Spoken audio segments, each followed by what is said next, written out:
Good morning everybody.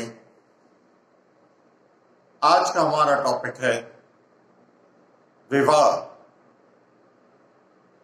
English में इसे marriage कहते हैं। हम साल में 4 या 5 बार किसी न किसी की शादी में अवश्य जाते हैं। तो विवाह क्या है, शादी क्या है?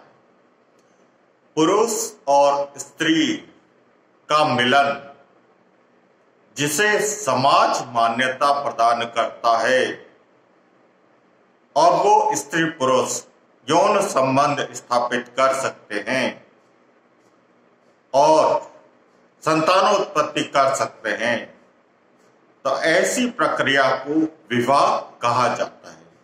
यदि कोई स्त्री या पुरुष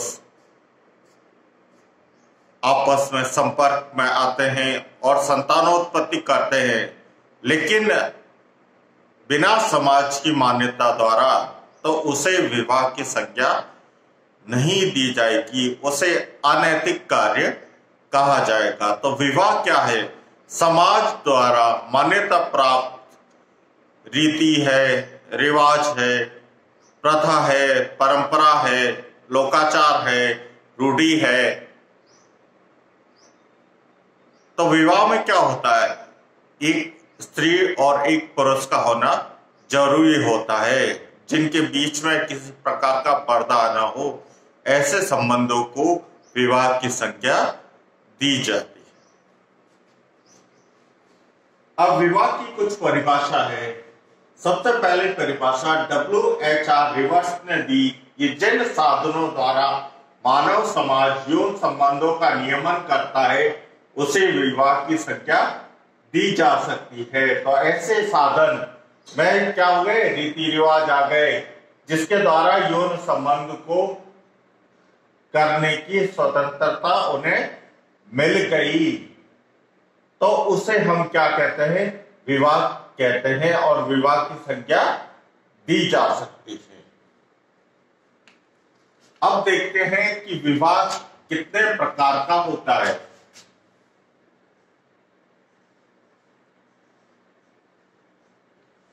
विवाह 2 प्रकार का होता है। एक विवाह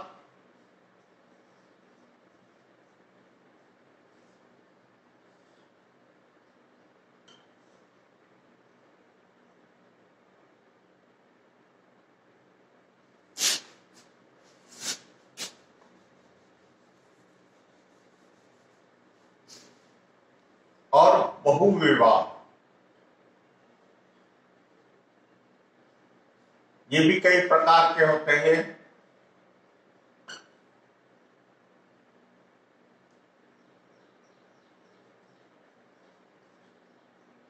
बहुपतिक विवाह, बहुपत्निक विवाह,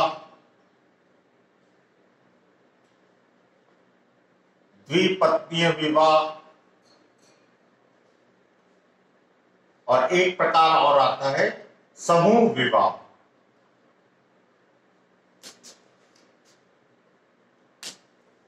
तो विवाह के प्रकार में हम देखेंगे एक विवाह। एक विवाह से क्या तात्पर्य है? एक विवाह से तात्पर्य यह है कि जिसमें विवाह में पुरुष और स्त्री की संख्या एक हो, एक पुरुष हो और एक स्त्री हो, उनके बीच में समाज द्वारा मान्यता प्राप्त संस्थाओं द्वारा कोई संबंध बनता है, तो उसे एक विवाह कहते हैं। लेकिन बहुविवाह क्या है? एक से ज्यादा विवाह। तो मतलब इसमें 4 प्रकार है। बहुपतिक विवाह, जब एक स्त्री कई पुरुषों के साथ एक साथ विवाह करती है, तो उसे बहुपतिक विवाह कहा जाता है। बहुपत्निक विवाह, एक पुरुष कई स्त्रियों के साथ विवाह करता है, तो इसे बहुपत्निक विवाह कहा जाता है। फिर है द्विपत्नी विवाह, ऐसा विवाह जिसमें एक पुरुष विवाह करता है और संतानोत्पत्ति न होने के कारण दूसरा विवाह करता है, उसे द्विपत्नी विवाह कहा जाता है। चौथा प्रकार है समूह विवाह, जब एक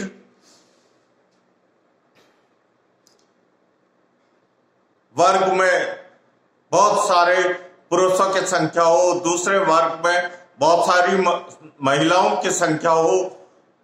कहने का मतलब बहुत सारे पुरुष मिलकर बहुत सारी स्त्रियों के साथ विवाह करते हैं, उस विवाह को क्या कहते हैं? समूह विवाह कहते हैं।